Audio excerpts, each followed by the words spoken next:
Alright folks, Pliskin by 51mm here. Last night I revealed my new camo pattern for the M14 Delta 14 stock on my M1A MBS Scout Squad rifle. And it turned out pretty damn good. Quite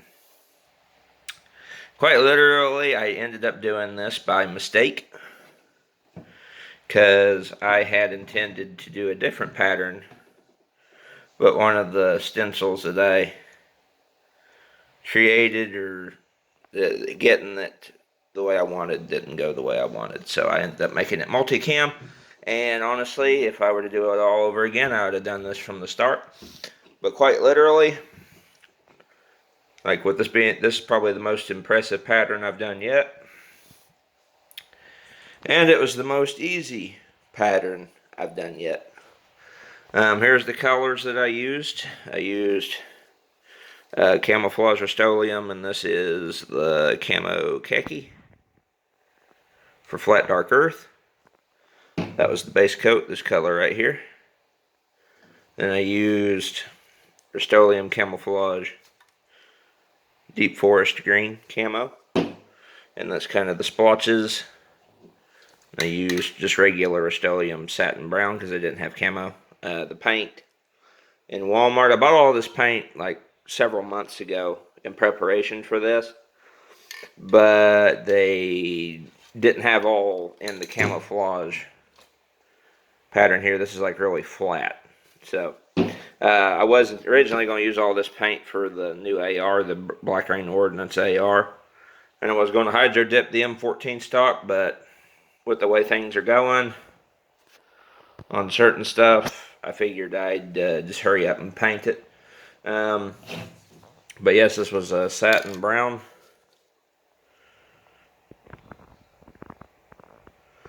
Get this going. Yeah, or what is this?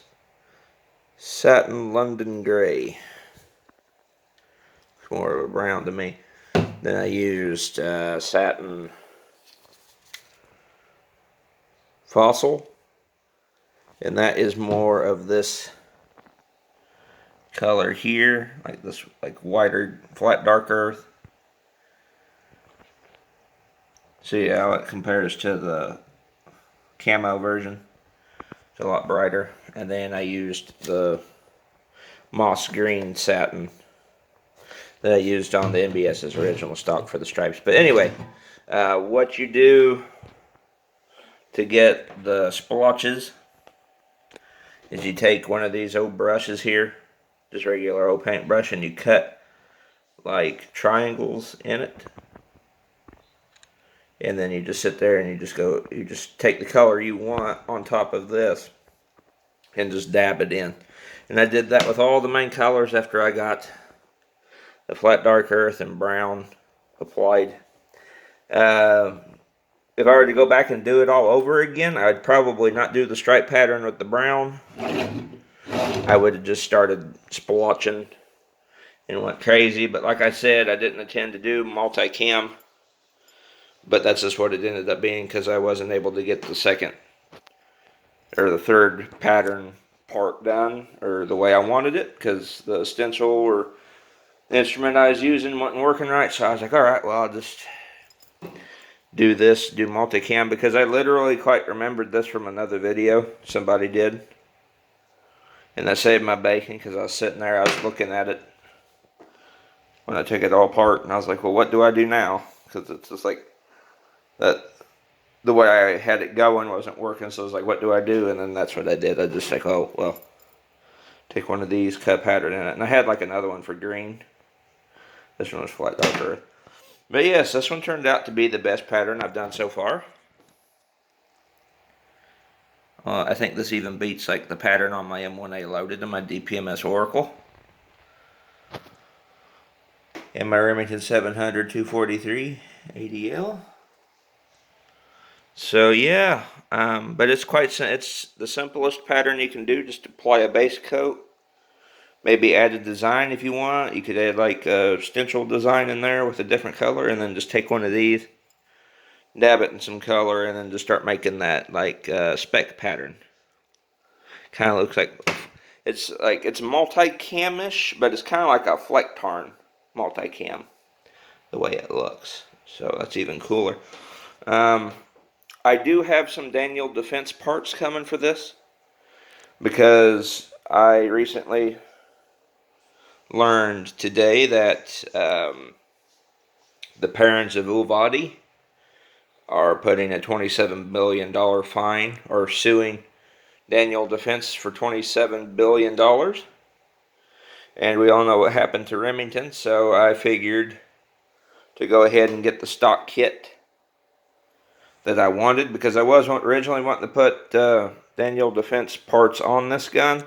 I originally wanted to do something different for the grip, but with the way things are going, and that's what I meant by pattern painting it on, you know, these gun companies are able to be sued now, because to my knowledge, from what I remember, I just kind of glanced over it, that Joe Biden undid that protection that protects gun companies from being sued, because he's a fucking idiot. And, you know, his base and all that, they don't care about us gun, law-abiding gun owners. So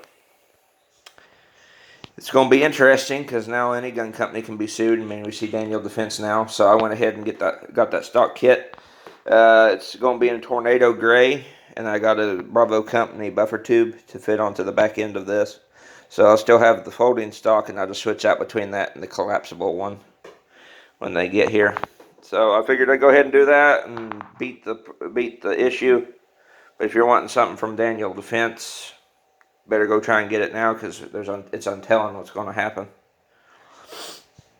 They may get sued into oblivion like Remington did. And Remington still ain't came back. I mean, Remington, for the better or worse, is pretty much non-existent now. So anyway, I figured I'd do this little video showing you how to do, or explaining how to do that pattern there. I wish I could have filmed it, but you know, I really, after so many painting how-to videos, it's not that hard to go back and I got other videos that show how to do something similar to this. Literally just apply a base coat, add a stripe or two of the second color, and then take this and blotch it over. But it's painting, how-to painting. It's not that hard.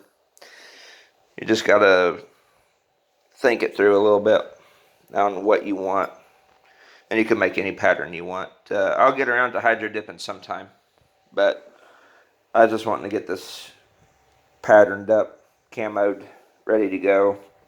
And I've got Daniel Defense furniture coming for it soon, and I'll let you guys see it when I get all that put on.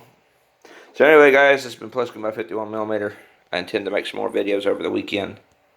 I'll catch you all in the next video. Peace.